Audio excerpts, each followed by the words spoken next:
पाकिस्तान मुस्लिम league नून 2024 जे चूंडनि लाइ जारी कयल मंशूर में सिंधी माण्हुनि खे मुखातिब थियण तोड़े उन्हनि ताईं पैगाम पहुचाइण लाइ का बि कोशिश न करण जो फ़ैसिलो करे छॾियो आहे। इन जो इज़हार पाकिस्तान मुस्लिम लीग नून पारां जारी कयल पंहिंजे मंशूर वसीले थियो आहे। इहो मंशूर अंग्रेज़ी ऐं सिंधी ज़बाननि में जारी कयो वियो आहे, पर हक़ीक़त इहा आहे त सिंध में इन ॿिनि ज़बाननि खे सम्झण जी तादाद सां गॾु करोड़े अहिड़ा माण्हू बि आहिनि जेके रुॻो सिंधी ज़बान सम्झनि था।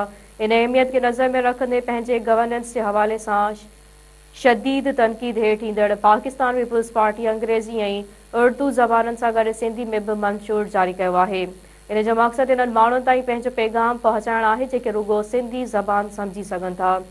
मुस्लिम लीग नून जे मंशूर में बि सिंध लाइ के ख़ासि मनसूबा ॼाणायल नाहिनि।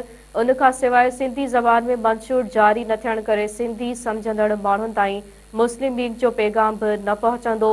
सिंध में करोड़े माण्हुनि ताईं पंहिंजो पैगाम पहुचाइण जो ज़रियो सिंधी मीडिया बि आहे, जंहिंखे बि मंशूर जारी करण वारे ॾींहुं नज़रअंदाज कयो वियो, जॾहिं त उर्दू ऐं अंग्रेज़ी मीडिया खे पंहिंजे मंशूर जे हवाले सां मुस्लिम लीग नून वॾा इश्तिहार जारी कया ऐं सिंधी मीडिया खे अहिड़ो को बि इश्तिहार जारी न कयो वियो जंहिं वसीले मुस्लिम लीग नून जो पैगाम सिंधी सम्झंदड़ ताईं पहुची सघे। सिंध जे सियासी समाजी ऐं सखाफ़ती हल्का मुस्लिम लीग जे हिन सिंधी ॿोली, सिंधी माण्हुनि ऐं सिंधी मीडिया खे नज़रअंदाज करण ते तनक़ीद कंदे इहो चई रहिया आहिनि त शायदि मुस्लिम लीग नून इहो फ़ैसिलो करे छॾियो आहे त सिंधी माण्हुनि सां इन्हनि जो को बि तालुक़ नाहे। इन सिलसिले में बाशऊर हल्कनि मुस्लिम लीग नून खे तजवीज़ कयो आहे त सिंध बाबति पंहिंजे हिन रविश खे तब्दील कनि, सिंधी माण्हुनि तोड़े सिंधी मीडिया बाबति पंहिंजी पॉलिसी तब्दील करे पंहिंजो पैगाम उन्हनि ताईं पहुचाइनि।